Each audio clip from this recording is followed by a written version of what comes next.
Welcome to the most wild addictive soundtrack out of this corner of the world, the Balkan music.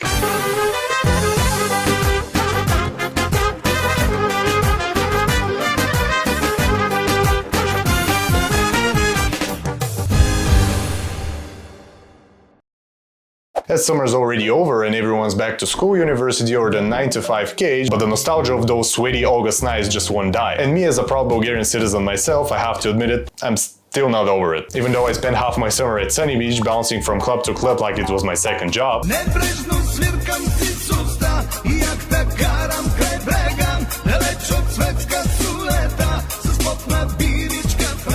And somehow it still didn't feel like enough. So today we're going deeper, and in this video isn't just about the beats or the glitter, it's about the specific phenomenon. What is Balkan music? Where does it come from? Why is it so damn popular? Why do people love it so much? And most importantly, the Balkan music curse. A new concept invented by me. The side effect that makes this genre both iconic and, well, let's say a little cursed.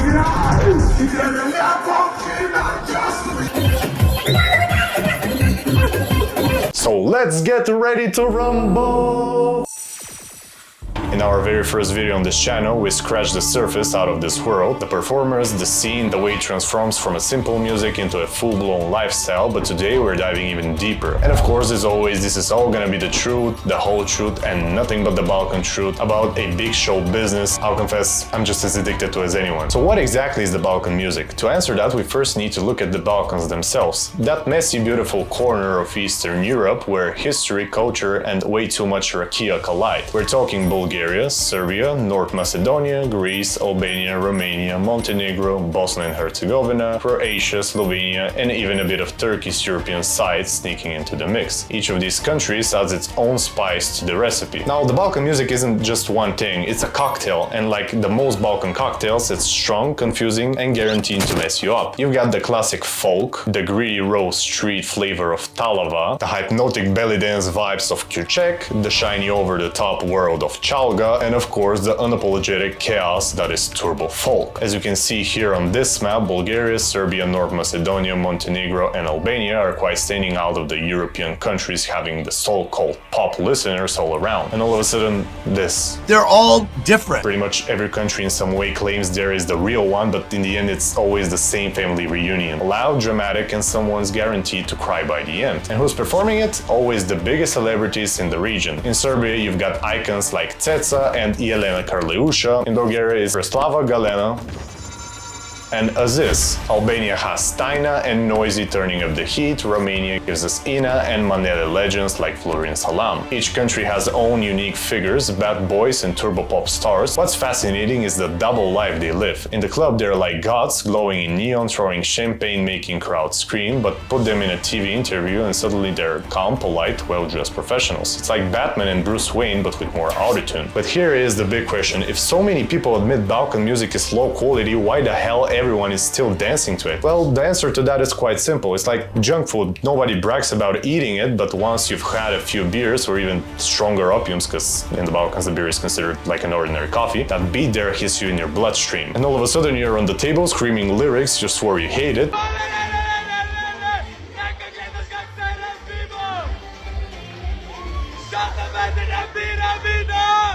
It's collective hypocrisy and we love it. So if you haven't tried it, you definitely need to. Don't roll your eyes and say this is trash. Trash is McDonald's too, and yet somehow the drive-thru is always full. Same thing here. The people who hate Balkan music either never give it a chance or worse, they tried it sober, which is a very rookie mistake. And for sure the haters gonna hate, but in the Balkans, we dance. So what are Balkan songs actually about? Don't expect Shakespeare here. The lyrics are usually shallow, cheap, and painfully repetitive. Sex, money, cars, women, cheating, talks, love, repeat. That's pretty much the holy playlist. But here's the trick: they wrap all that trash in the shiniest packaging possible. Super expensive music videos, rented Lamborghinis, glitter dresses, yachts, champagne fountains. Basically they serve you fast food on a golden plate. On the surface it looks glamorous, behind the glitter there's kinda nothing. The gender roles in these songs are equally ridiculous. Women are usually portrayed like consumable products, something to be devoured, shown off, or conquered. Men, they're always the playboys, the hustlers, the slick tarikats as we call it, who control women with money, shower them with designer bags, and keep them around as long as the gifts keep coming. It's toxic, outdated, and yet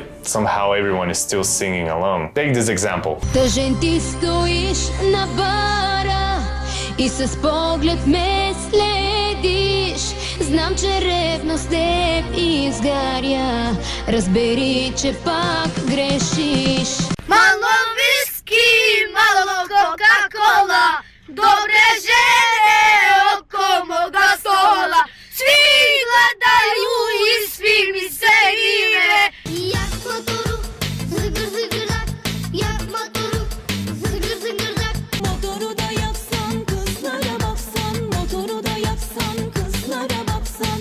Gece gündüz sen gezersin, güzel kızları seversin. And that's kind of like the paradox itself. The lyrics are empty, the stories are cliche, the clips are overblown, yet the songs are insanely popular and catchy. Why? Because Balkan music doesn't hook you with poetry, it hooks you with its rhythm.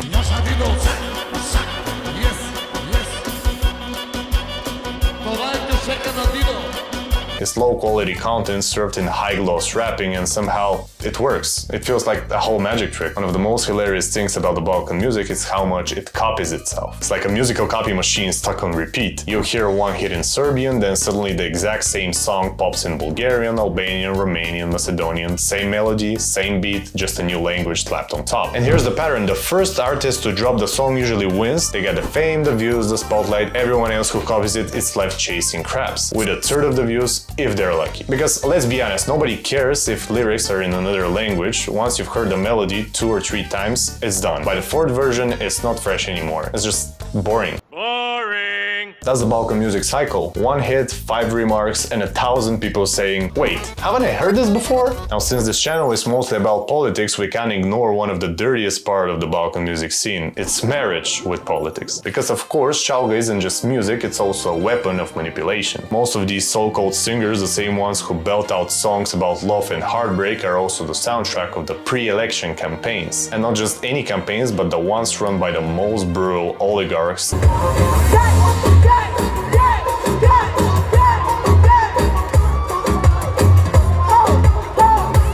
The very people who claim they possess the entire country as they were some ghost demons. They perform on the stage smiling and shaking hands while the politicians behind them have stolen pensions, bankrupted families, and hollowed out entire regions. And for what? For a one paycheck. For the right amount of money, these artists will show up, sing their hits, and pretend nothing is wrong. No moral breaks, no sense of right or wrong, and all of that just for some cash bills. The word disgusting doesn't even begin to cover it.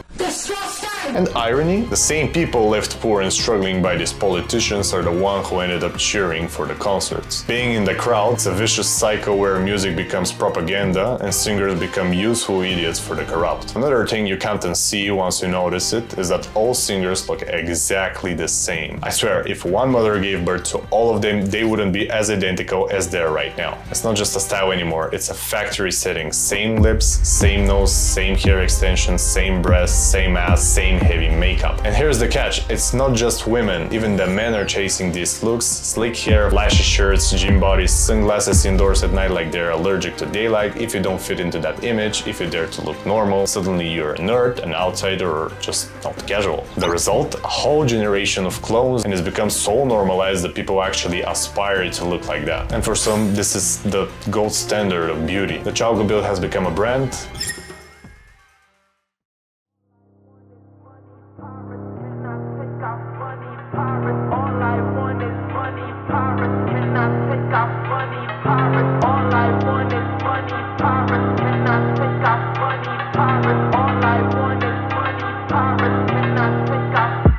And now we shall talk about the elephant in the nightclub, the money. Because Balkan singers, especially in the chalga scene, make a ridiculous amount of it. Just think about it, you get booked for one night, you stand on stage, sing on playback for 3 hours straight, half the time just waving the mic around, and 10,000 euros straight into your pocket. And that's not even counting the tips people literally shower you with during the performance. Meanwhile, in the real world, a medical assistant, a teacher, even a lawyer in some Balkan countries, they work full-time jobs, they carry actual responsibility, they save lives or shape futures, and they earn less in a month than one chalga singer makes in a night, or even in 3 hours or less. It's insane, it's unfair, but it's also reality. Sometimes life just isn't fair, and there's nothing you can do about it. Except maybe grab a microphone, learn 3 chords, and hope someone throws cash at you too.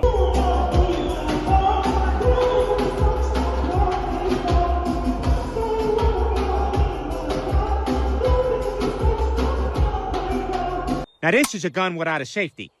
Another Balkan music classic is the never-ending carousel of partners and divorces. Unfortunately, a lot of these relationships come with violence. Too often, these singers stay with abusive partners until things get so bad they're nearly beaten to death before they finally make the final decision to leave. And then what happens? The cycle repeats again and again and again. Instead of choosing stable, normal, grounded partners, they jump back into the arms of the same archetypes: rich businessmen, shady oligarchs, criminals, or corrupt politicians. And surprise, surprise, the same nightmare repeats. It's become a Balkan stereotype that at its point always the gorgeous pop diva on the side, and on the other the ugliest, greasiest, most disgusting businessman you can imagine. It's Barbie with Shrek, the typical Balkan couple package deal. Or if you don't want to commit to just one stereotype, you can pretty much experiment like Aziz. Men, women, trans, young, older, a new partner every week. It's quite chaotic, but at least it's creative one, I guess. There's one funny story that I've been showing a video to a friend of mine from France, where I was pretty much showing him how we were having fun at the clubs in Bulgaria, and the main highlight of this video was us just throwing napkins in the air.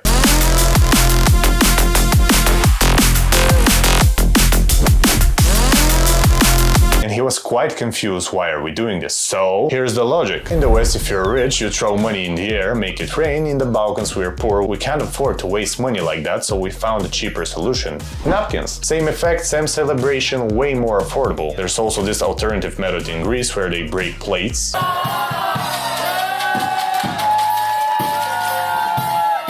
Quite creative, I know. Of course, there's a catch. The deal about these napkins doesn't just disappear. At the end of the night, the club brings you the bill for all those huge packages you opened, and if you can't pay, the security will personally escort your broke out. But it's not just about throwing. Napkins can be practical. Want to flirt with a girl? Hold one into a paper rolls. Feeling extra creative? Go full Prison Break and make her an origami crane. Nothing says romance like origami made from something you just threw in the air a few minutes ago.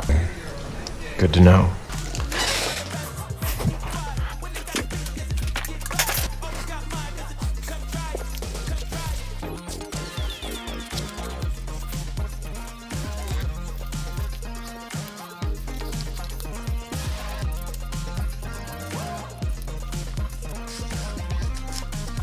Voila! It's ridiculous, it's fun, and honestly it's just a part of who we are as Eastern Europeans. Another Balkan special feature is the smoking inside. You walk into the club with your best outfit, all dressed up, smelling fresh. By the time you leave, you reek like you've spent the night cleaning your neighbor's chimney, and if you're lucky, you might even catch a cigarette burn on your arm while squeezing through the crowd. I'm also being a victim of such case. Thank you, my friend. No wonder Bulgaria, for example, is one of the top countries in Europe for smokers per person. Basically, if you don't smoke, you're the minority, like myself. And when the night is over, the whole place looks like a tornado just passed through. The floor is buried under mountains of napkins, spilled alcohol, cigarettes, butts, half-broken vapes, and snus pouches, which, by the way, were supposed to be forbidden, but you can buy them at every corner supermarket. Why? Who's responsible for all of that? God only knows. But that's the Balkan nightlife experience. Glamour on the stage, landfill on the floor. And of course, no Balkan night can truly end without a little patriotism.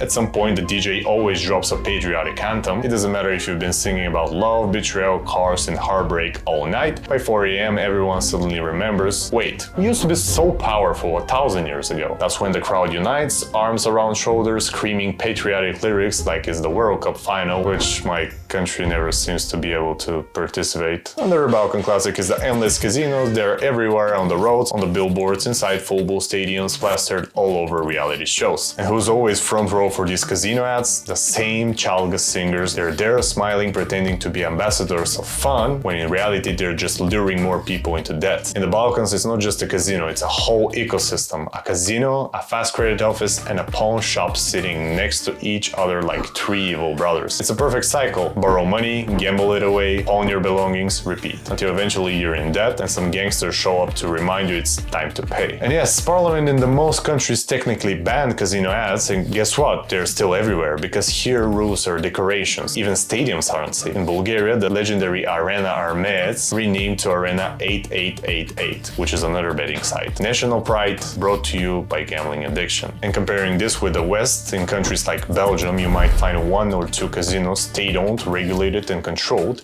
They're there, but they're not trying to jump into your wallet every 5 minutes. In Eastern Europe, it's the total opposite. Here, casinos are controlled by the state, they're run by oligarchs and smugglers in suits, turning legal gambling into one more way to rob people blind, which we can definitely summarize as all of those countries with a system similar to the one are just one big casino. Another phenomenon are the university students in the Balkans. Supposedly they're here to study, in reality half of them are going a PhD, but in nightlife. Their parents send them money every month, rent, food, tuition, all noble purposes, but the truth? The money makes a quick detour straight into the clubs. Because in every Balkan city there's a nightclub with promotions every single day of the week. All you need is your student ID, and suddenly you're not just studying economics, you're studying hangovers. Meanwhile, the parents are at home, proud, my child is studying marketing, working hard for their future, and the reality is totally different. Their child has attended to the club more times they've attended to the professor's lectures. And the real irony in the Balkans, this is almost accepted. Partying is part of the student curriculum. Diploma in one hand, nightclub stamp on the other. The wannabe modeling scene exploded, and now especially among Gen Z, it doesn't matter if you're a guy or a girl, everyone is trying to look, act and live like the singers. Same poses, same attitude, same session with brands and status, and that's the real trap. The industry doesn't care about music quality, it cares about packaging. Autotune and producers will do the rest. The result? A culture where talent takes the backseat and appearances buy you fame and wealth. Being a singer is no longer about singing, it's about selling the lifestyle everyone else wants to copy, unfortunately. The more you embarrass yourself, the more people talk about you, and the more your career takes off. It's a simple formula. Scandal equals popularity, the messier the breakup, the louder the fight, the more embarrassing the TV interview, the higher your viewers climb. In the Balkans, dignity is overrated because drama pays better. But hey, as long as the fake alcohol keeps flowing, the show must go on. The channel Alex Brings Order exists because of people like you. If you wish to continue my legacy and help me create even better videos, the super thanks option lets you support me on this journey. It means a lot to me and truly helps with future videos. Thanks. And now we're coming to the more serious part of this video, unpacking the so-called Kardashian curse. The idea is simple. Almost every man who's been romantically linked to a Kardashian or a Jenner sister eventually collapses. Their careers fall apart, their reputation crash, and many spiral into addiction or scandal. Meanwhile, the Kardashians themselves, they only get richer and more famous. People like Lamar Odom, whose NBA career and personal life fell into addiction, Tristan Thompson, caught in endless scandals, James Harden, who publicly admitted the drama was hurting his game, Reggie Bush, who never reached the same heights after dating Kim, and of course Kanye West, one of the most famous rappers alive, now remembered as much for his downfall as for his music, and for his endless desire to one specific figure who got rejected from an art school when he was a student. And many say this isn't an accident. They point to Kris Jenner, the mother and manager, as the mastermind. The theory goes that she uses this man to boost her daughter's relevance, milk the publicity, and once the usefulness is over, the men are discarded, broken, forgotten, miserable, while the family walks away stronger, wealthier, and even more powerful. It's definitely not being disguised as curse, but more of a supernatural power of pulling the strings to all of these men. One side grows, the other collapses. As somehow knowing that, we could pretty much reference it quite similarly to the Balkan music being a curse. The same destructive pattern, but wrapped in a chauga and a Balkan nightlife. If we take Bulgaria, singer Alicia was in a relationship with Valery Bojinov, once one of the brightest young football talents, even playing for Manchester United. But instead of reaching its potential, his career collapsed. Today he's remembered less for his skills on the field and more for scandals, jokes and embarrassing clips that turn him into a punchline. Then there's Blagoy Georgiev, Blago the Jesus. You can tell why. Another talented footballer who could have been great, but instead became a tabloid figure, multiple divorces, 5 children from 5 different women, and a career overshadowed by chaos, again, the curse repeating itself. In Serbia, we see the same with Ceca, a chauga legend who married Arakan, one of the most famous mobster in the Balkans. The connection alone shows how deeply the culture is tied to dangerous men, crime, and power games. The truth is, this curse isn't just about a few names, it's about the culture itself. Chauga as a lifestyle doesn't just just stay in the club, it spills into everyone's life. Wasted potential, broken families, and people who could have achieved so much more reduced to mediocrity. There's nothing wrong to enjoy the music. I do it, I go to such concerts, clap along and dance until sunrise. But when the night ends, I go back to reality, to my own life. The real curse is for those who never leave it behind, who take the chauga lifestyle as their whole identity, who thinks the fights, the scandals and the toxic relationships are what makes them cool. It's not a waste of potential in the traditional sense, it's a total collapse and tragedy of people's talent just for some likes, views and the so wanted popularity. This is the Balkan music curse, not just ruin careers, but ruin lives. But at the end, one name stands above them all. Denis Teofikov, a rising pop-folk star only 21 years old, brutally caught in the machine of the toxic showbiz. Born in Sofia in 2000, Denis came from a musical family. He shone brightly fast, dubbed the Bulgarian Justin Bieber after his debut hits and duets with big names in the genre, but fame can devour even the brightest talents. On October 24, 2021, Denis fell from the 7th floor on his apartment building. Authorities ruled it a suicide. In the days before he'd confessed suicidal thoughts, he was battling depression, and inside that pressure cooker of show business, his mental health crumbled. His manager reportedly brushed it off as a panic attack. Despite his pain, the system demanded more songs, more hits, more public appearances, and unfortunately, no one has been held accountable. This isn't just a tragedy, it's a mirror held up to the entire chauga culture, the toxic infrastructure of greed, exploitation, and emotional violence that grinds down young artists. This is the real curse out of this culture, sacrificed on the altar of disposable fame. And if we dare to remember his name and let it force us to ask, what kind of culture are we building? What talent dies under pressure and the next fragile kid is lit on fire in the same way? Maybe one day, once we answer all of that, then we might be able to change for the sake of our own survival. The music makes us laugh, dance, and forget ourselves for a night, but it also destroys, corrupts, and breaks people who let it become their life. It gives momentum of joy, but it takes lifetimes away. We've seen the absurd side, the napkins, the fights, the scandals, the endless parade of wannabes. We've seen the tragic side, wasted talent, broken families, and lives like Denis Teofikov's stolen before they even had the chance to flourish. Both sides are real. Both belong to us, and that's the paradox of the Balkan music curse. It's both joy and poison. It can lift you for a night, but it can bury you for a lifetime if you don't know where to draw the line. So enjoy it. Dance, sing, live the moment, but when the night ends, return to yourself, to your own path, to your own dreams, because the curse only wins if you forget who you are. Don't let the curse define you.